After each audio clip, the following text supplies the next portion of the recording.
O Senhor Jesus, então, no Sermão do Monte, e lembrando que o Sermão do Monte envolve o capítulo 5, 6 e 7, esses 3 capítulos abrangem uma sequência de vários ensinos do Senhor Jesus, em que ele apresenta a ética do reino de Deus, onde os discípulos, os seguidores, devem viver agora, sabendo que nós não seremos perfeitos, no sentido de cumprir, sermos capazes de cumprir todas as ordenanças, todos os preceitos nesse Sermão do Monte, mas ele é o referencial daqueles que querem seguir a Cristo e que desejam viver a vontade de Deus. Então nós os vivemos para a glória de Deus, como um ato de gratidão a Deus e também por amor ao Senhor Jesus.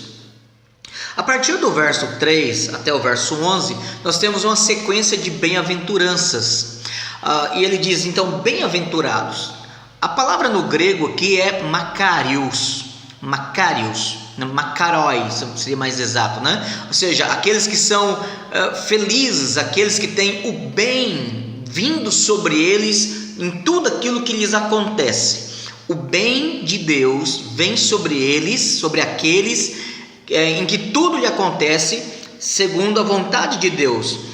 Por que lhes vem o bem? Porque a vontade de Deus é de moldá-los, aperfeiçoá-los, em torná-los semelhantes ao Senhor Jesus. Eles são bem-aventurados porque deles é o reino dos céus. Eles são bem-aventurados porque eles são consolados, eles herdarão a terra, eles serão fartos, alcançarão misericórdia, verão a Deus, serão chamados filhos de Deus. Deles é o reino de Deus e eles então receberão o galardão nos céus. Eles são bem-aventurados porque a eles está proposta estas bênçãos, estes benefícios. Eles são bem-aventurados. Obviamente que o processo para chegar a esses benefícios, a esses bens, é necessário que lhes aconteça algumas coisas. Aí sim, os acontecimentos, eles não são bons, porque bom e bem são coisas diferentes. Eles então serão alcançados por motivos de dificuldades e humilhação, motivos de lamento, motivos de provação e provocação, motivos de ira quanto à injustiça, a miséria das pessoas ao seu redor, a provocação das tentações diante de um coração que precisa ser limpo, a provocação de contendas em momentos em que precisam ser pacificadores, as perseguições, as injuriações, as mentiras, as calúnias. Mas em tudo isso nós sabemos que maior perseguição sofreu o nosso Senhor e aqueles que viveram antes de nós, e em tudo isso, Deus está conduzindo a nossa vida para que o bem nos alcance, para que o bem descrito em todos os versículos, do verso 3 ao verso 12, sejam sobre nós. Então, estes sofrimentos serão apenas instrumentos, serão meios para que Deus nos faça bem-aventurados. O verso 3, que será a nossa meditação, o verso 3 fala: bem-aventurados os humildes de espírito, porque deles é o reino dos céus. Em primeiro lugar, nós devemos observar que a ideia de humilde de espírito não é ser pobre de espírito. Embora haja tradução que traduz como pobre de espírito, mas essa tradução ela não é muito feliz, porque no português nós usamos essa expressão pobre de espírito como um termo pejorativo, um termo negativo, para descrever pessoas que são desprovidas de virtude. Quando nós falamos, fulano é pobre de espírito, é uma pessoa que ela não tem nenhum valor, uma pessoa que ela não tem nenhuma relevância, é uma pessoa que ela fala e não tem conteúdo, as suas opiniões, a sua moralidade é algo dispensável, por assim dizer.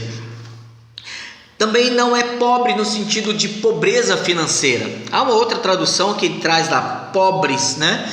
Então essa não é a ideia. O texto aqui não está mostrando ou não está indicando que os bem-aventurados são pessoas pobres, como que os ricos são malditos e os pobres são os preferidos de Deus. Essa mentalidade também não é bíblica. Porque Deus tanto ama ricos quanto Deus ama pobres. Deus salva ricos, Deus salva pobres. E a bondade de Deus está sobre ricos e sobre pobres. Deus não faz acepção de pessoas. nesse sentido. Qual é o significado então de humilde de espírito? A ideia de humilde de espírito é essa ideia de humildade.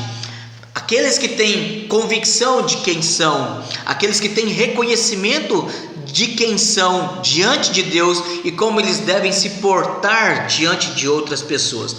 Paulo, escrevendo aos Romanos, no capítulo 12, Romanos 12,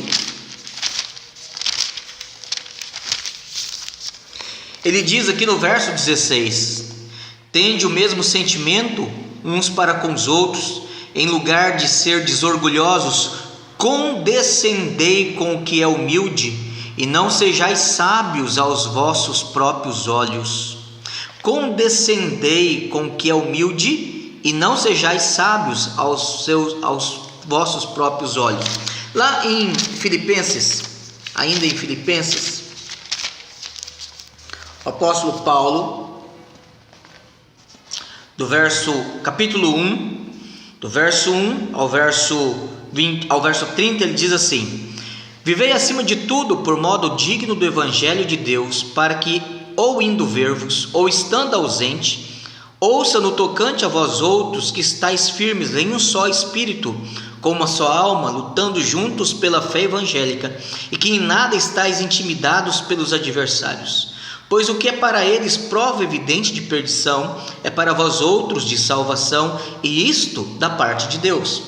Porque vos foi concedida a graça de padecerdes por Cristo, e não somente de crerdes nele, pois tendes o mesmo combate que viste em mim, e ainda agora ouvis que é meu.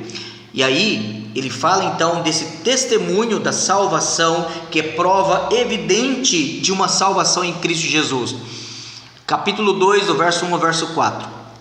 Se há, pois, alguma exortação em Cristo, alguma consolação de amor, alguma comunhão do Espírito, se há entranhados afetos e misericórdias, completai a minha alegria, de modo que penseis a mesma coisa, tenhais o mesmo amor, sejais unidos de alma, tendo o mesmo sentimento. Nada façais por partidarismo ou vanglória, mas por humildade, considerando cada um aos outros superiores a si mesmo. Não tenha cada um em vista o que é propriamente seu, senão cada qual o que é dos outros. Então observe bem como que nós podemos viver a unidade, como que nós podemos evidenciar que somos salvos em Cristo Jesus. Nada façais por partidarismo, capítulo 2, verso 3. Nada façais por partidarismo ou vanglória, mas por humildade, considerando cada um os outros superiores a si mesmo. Então é nesse sentido que Paulo acabou também de dizer em Romanos 12, conforme nós lemos, 12: tende o mesmo sentimento uns para com os outros, em lugar de ser desorgulhosos, condescendei com o que é humilde, e não sejais sábios aos vossos próprios olhos. Então a pergunta é: o que significa ser humilde de espírito? É precisamente isso que o Senhor Jesus está nos falando. Bem-aventurados os humildes de espírito. É ter realmente humildade, é não ter nenhum sentimento de arrogância, prepotência, soberba, de pedantismo, qualquer sentimento de superioridade.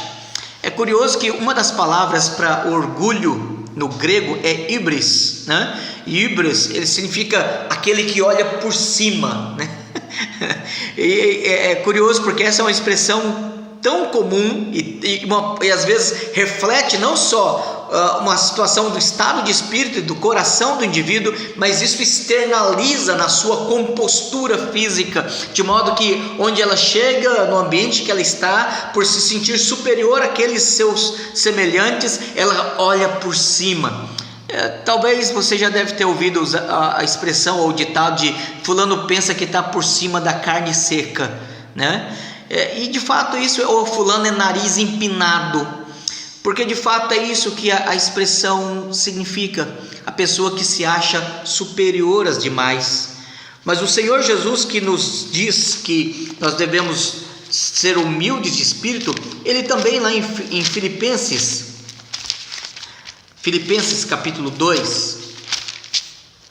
nos não só o exemplo, mas ele agiu como nosso cabeça em dar-nos o modelo que nós devemos nos submeter.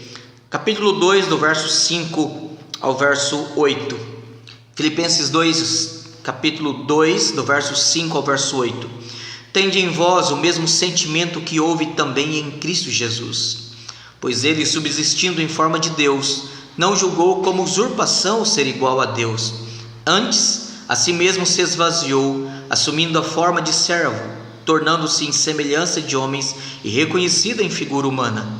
A si mesmo se humilhou, tornando-se obediente até a morte e morte de cruz. Observe que o Senhor Jesus, em Mateus 5, verso 3, diz que nós seremos bem-aventurados se formos humildes de espírito. Humildade não se dá, não é a humildade de roupa que o Senhor Jesus está elogiando. Não é a humildade de educação que o Senhor Jesus está nos ensinando. Não é a humildade de recursos financeiros que o Senhor Jesus está elogiando. Não é a humildade de situação social que o Senhor Jesus está elogiando. Ele está aqui enaltecendo a virtude da humildade de espírito. Porque se nós tivermos humildade de espírito, independentemente do que vestimos, independentemente do que temos à mesa para comer, independentemente do nosso círculo de amizades, independentemente do nosso status social, a humildade será uma característica cristã que enaltecerá a nossa condição, a nossa posição de cristãos diante de Deus.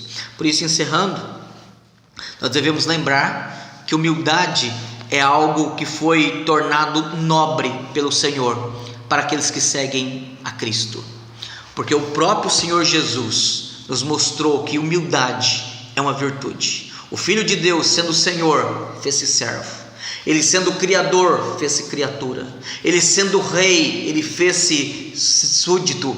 Ele sendo legislador, ele submeteu e foi condenado pela morte. Ele sendo o autor da vida, ele se pôs debaixo do poder da morte, para que ressuscitando ele possa ser o Senhor da glória e possamos então viver as virtudes daquele que nos chamou do império das trevas para o reino da sua maravilhosa luz.